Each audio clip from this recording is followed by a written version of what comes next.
It will come as no surprise to you that things have not always been as they currently are on this planet. Change in all aspects of life is the only constant in the human experience. As we noted in a recent message, change can take the form of either evolution or de-evolution, depending on the way the collective consciousness of humanity is trending. You can read or listen to that message if you want more detail.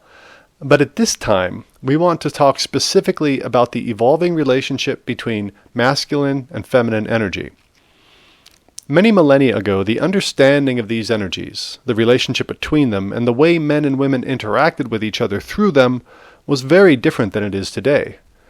Part of the shift that is happening now on this planet is a return to the beautiful wisdom that has been lost in your most recent period of consciousness de-evolution. This is the wisdom that understands what it means to run masculine or feminine energy and the responsibility each has to the other to facilitate balance and support high consciousness on Earth.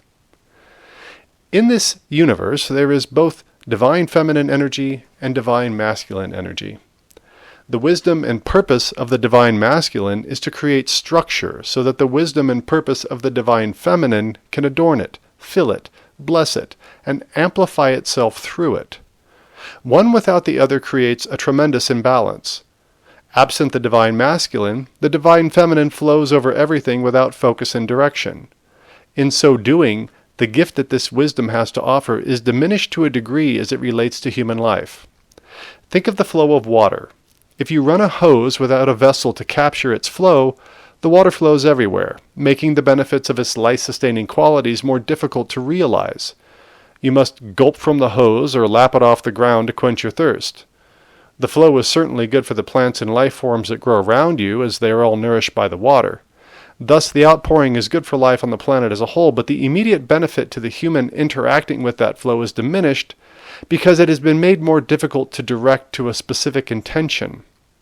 If, however, you run the hose into a vessel, such as a cup, you can capture the water and drink it easily to sustain your life. If you run it into a larger vessel, such as a jug, you can drink some now and store some to further nourish you at a later time. Thus, the structure of the container amplifies the life-sustaining value of the water to the human. Such as it is with the interplay of the divine masculine and divine feminine as it relates to the human experience. The majority of humans are wired to run predominantly masculine or feminine energy.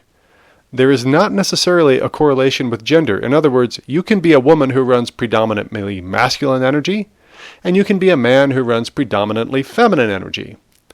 It has always been this way, although it is true that men have predominantly identified with the divine masculine and women with the divine feminine. In ancient times, humans understood the appropriateness of all possibilities, and you had yet to develop the judgments and dysfunctional structures that have emerged on the earth in more recent times through your masculine-dominated societies.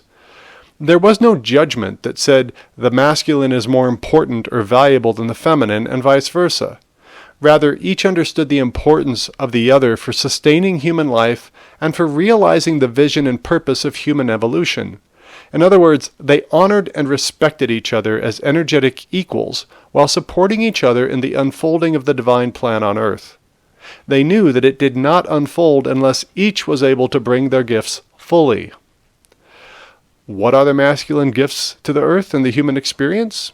They are, number one, creating and maintaining a solid, sustainable foundation for human life to flourish, and two, protecting this foundation from decay, which is negative emotion and the physical manifestations that it attracts, such as danger, loss, shame, grief. When the divine masculine fulfills his mission on earth, the divine feminine is safe to flourish. She both flows over the land to bless all of life, and she fills the vessel created by the energy of the divine masculine to bless and sustain his focused work of managing human life. She is not contained by the masculine vessel, for it could never hold the outpouring of her love. If you run a hose into a jug, the jug will eventually fill and the water will overflow the top, running in every direction. Even so, you have captured some of the water, so you may direct it to your purpose of maintaining a structure in which your human life can continue to flourish in support of your divine purpose. This then is why both the masculine and feminine are so very important on earth. One is not more important than the other. In fact, One does not thrive without the other. One may come to dominate the other, but that is not thriving.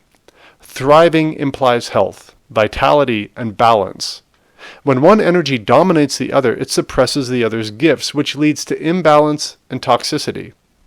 Thus, as the divine feminine begins to emerge more strongly on Earth, which it is now doing with increasing speed, it is important that you don't oversteer towards suppressing the divine masculine. The divine feminine must be allowed to flourish once again, but not to the exclusion of the divine masculine out of a desire for justice. This is an ego-based belief.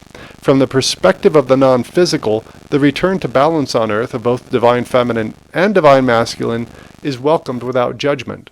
Both must coexist in balance for the Earth to fulfill her destiny of evolution back to the heart of God. The divine feminine knows that absent the divine masculine, the flow of her energy will not be balanced. Keep this in mind, please. The exposure and cleaning up of toxic masculinity in your world is absolutely necessary and appropriate, and it will continue as the divine feminine emerges. But do not take the attitude that now is the time for the masculine to pay his dues and bend to the will of the feminine. That will cause imbalance of a different kind, and with it will come a new set of problems you must work through that will slow the evolution of the planet. Water flowing through a river can be harnessed to sustain human societies by nourishing crops, creating electricity, and providing transportation.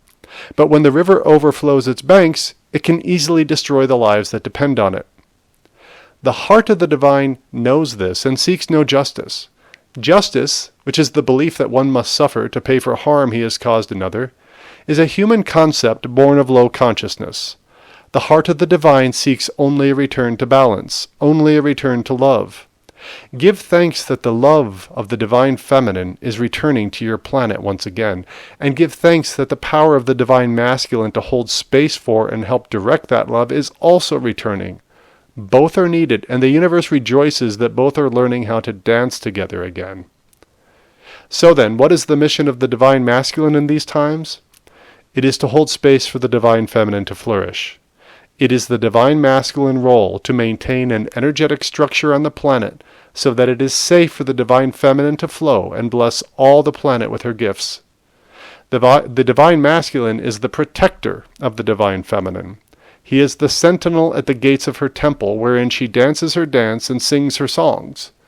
Together the divine masculine and divine feminine build a bridge between heaven and earth. This bridge is made of pure light, and the energy that travels across it increases the vibration of the planet and all life upon her. Our advice to those of the earth who identify primarily with masculine energy is to begin holding that sacred space today, so that the divine feminine may dance and sing and flourish with no trace of fear. This is your gift to your divine mother and all life upon her. Share your divine masculine gift now and always, for it is why you were here in this particular body at this auspicious time. The time is now. Your mission is at hand.